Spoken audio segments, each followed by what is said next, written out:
Salam entrepreneur UC Onliners. Bertemu kembali dengan saya, Nur Agustinus. Kali ini kita akan bahas materi dari strategi pemasaran, yaitu tentang STP. Khususnya dalam video pembelajaran kali ini adalah tentang segmentasi atau bagaimana kita melakukan segmentasi. Mengapa segmentasi itu penting?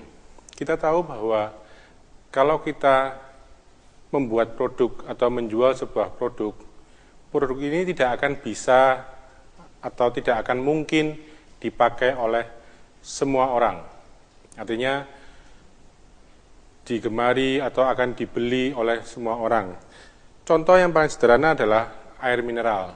Air mineral ini memang akan bisa diminum oleh semua orang. Artinya mulai dari bayi yang baru lahir sampai orang tua akan bisa meminum ini. Tapi tidak semua orang akan meminum air mineral ini. Karena itu tergantung dari misalnya keadaan ekonominya, tergantung juga dari kondisinya dia. Jadi barang-barang ini tidak mungkin dikonsumsi oleh semua orang. Kita tahu misalnya ada juga contoh produk seperti ini, makanan dalam saset yang bisa kita campur dengan air panas kemudian kita makan. Tidak semua orang bisa makan seperti ini. Misalnya saja bayi usia yang di bawah 1 tahun tidak akan makan makanan seperti itu. Demikian juga misalnya ada contoh lain, permen lollipop.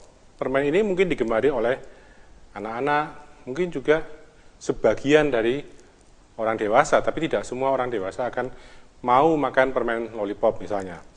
Demikian juga ada contoh lain, misalnya seperti ini. Ini ada mainan bus, ya. Mainan ini sudah tertulis bahwa sangat dianjurkan untuk anak usia di atas 6 tahun. Artinya kalau anak di bawah 6 tahun tidak cocok. Mungkin ketika mainan bus ini dibeli oleh orang dewasa, mungkin tidak digunakan untuk bermain, tapi lebih digunakan sebagai koleksi misalnya. Namun juga kualitas dari mainan ini akan menentukan siapa yang membeli. Misalnya tidak semua kalangan dari orang yang ada itu akan membeli produk seperti ini. Demikian juga ada mainan-mainan lain, misalnya seperti mainan lama yang kita mungkin kenal waktu kecil, Halma.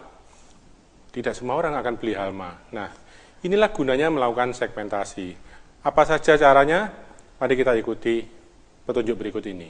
Kalau kita menyadari bahwa produk kita tidak mungkin dikonsumsi oleh semua orang, nah persoalannya adalah di pasar atau di masyarakat, itu orang yang hendak kita tuju itu campur dan sangat heterogen. Kita lihat saja seperti contoh di sini. Ini ada bidak-bidak yang berwarna biru, ada yang berwarna merah, berwarna kuning, dan ini campur. Ini ibaratnya adalah kondisi di mana pasar itu ada. Nah, kalau kita tahu pentingnya segmentasi, maka proses melakukan segmentasi adalah melakukan pemilahan. Misalnya biru kita kelompokkan dengan yang biru. Seperti ini misalnya. Nah, proses pengelompokan ini sangat penting. Tentunya kita tidak bermaksud atau tidak melakukan pengelompokan secara fisik, artinya mengatur orang-orang itu kemudian berkumpul gitu ya, bukan. Tapi kita menggolong-golongkan. Nah, proses segmentasi atau pengelompokan ini bisa secara geografis, misalnya berdasarkan areanya. Katakanlah, kalau di Pulau Jawa kita bisa membedakan antara mungkin ada Jawa Timur, Jawa Tengah, Jawa Barat misalnya, atau kota misalnya. Ada kota Surabaya, kota Jakarta, kota Semarang, Yogyakarta, Bandung, dan lain sebagainya.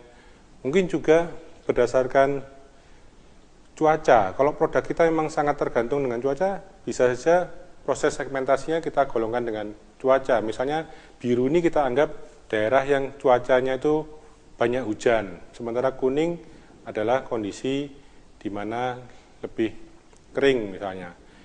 Nah, setelah kita melakukan penggolongan ini nantinya akan berhubungan dengan targeting. Selain yang pertama tadi yaitu menggunakan pendekatan geografis, kita juga bisa melakukan pendekatan demografis. Demografis itu misalnya dari segi usia, dari segi katakanlah gender, dari segi misalnya juga katakanlah ukuran keluarga. Katakanlah mungkin pasar kita itu cocok untuk keluarga kecil. Ini bisa kita lihat misalnya perusahaan yang menjual rumah. Dia seorang atau pengusaha di bidang developer dan rumah yang dijualnya itu adalah untuk keluarga kecil. Nah, dia harus bisa melakukan segmentasi berdasarkan ukuran keluarga. Demikian juga mungkin kalau kita lihat dari segi demografi, kita bisa perhatikan income. Mungkin dari segi pendapatannya, dari segi pendidikannya, dari segi agamanya mungkin, dan mungkin juga kebangsaan.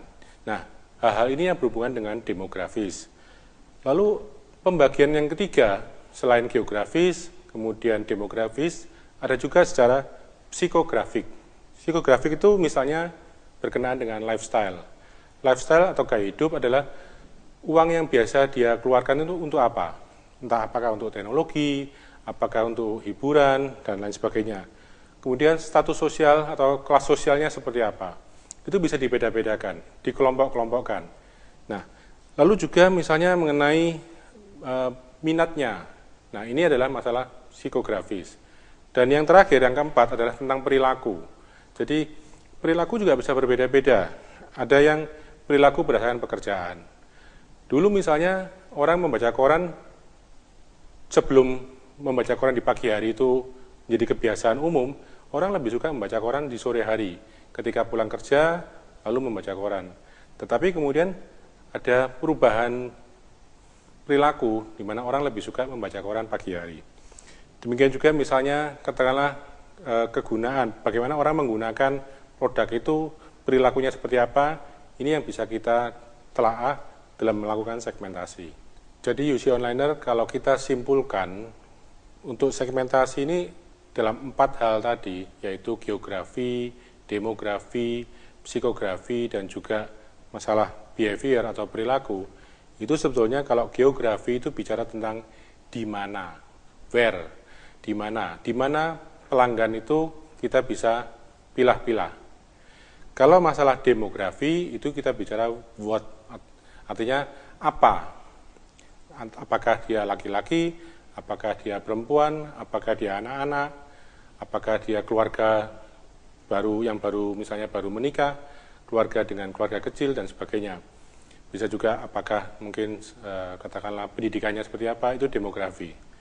Lalu psikografi kita bicara tentang who atau siapa. Misalnya siapa, lifestyle-nya, kemudian apa pekerjaannya dan sebagainya. Sementara behavior adalah tentang how, jadi bagaimana pelanggan-pelanggan kita itu berperilaku. Inilah yang kita bahas dalam segmentasi. Ingat bahwa tidak ada produk yang dikonsumsi atau dipakai oleh semua orang. Itu tidak mungkin. Kenapa? Nanti akan ada penjelasannya dalam video-video pembelajaran berikutnya, terutama kalau kita berbicara tentang positioning. Sebab ada barang yang tidak mungkin dibeli atau dikonsumsi oleh seseorang.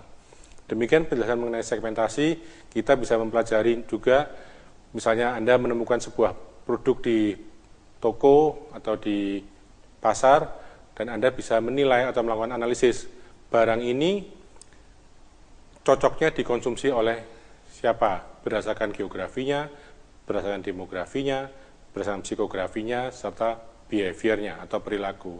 Demikian penjelasan mengenai segmentasi. Saya Nur Agustinus, salam entrepreneur.